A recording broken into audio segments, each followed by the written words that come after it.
ఈరోజు కూటమి ప్రభుత్వంలో ఏ ఒక్కరు కూడా సంతోషంగా లేరు. రైతులు కష్టాల్లో ఉన్నారు, పంటలు అరాకొరా వస్తున్నాయి, ఎరువులు అందుబాటులో లేవు.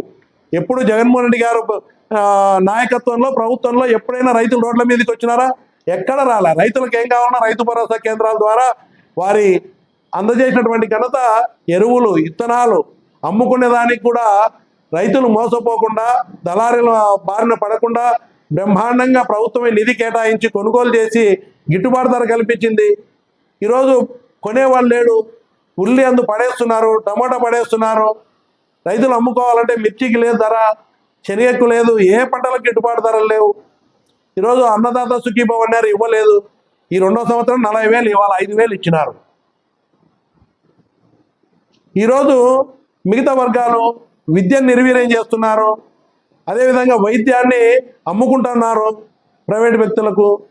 ఏ వర్గం కూడా ఈ ప్రభుత్వంలో ఉద్యోగస్తులు కానీ ఎవరు కూడా ప్రజలు సంతోషంగా లేరు. ఈ 1.5 సంవత్సరంలో పడిన కష్టాలు ఎప్పుడు పడలే. సూపర్ 6 సూపర్ హిట్ ఇప్పుడు కాదు కదా, ఇంకా ఎన్ని జన్మలు వచ్చినా వాళ్ళు చేయలేరు. నేను ఛాలెంజ్ చేస్తున్నా.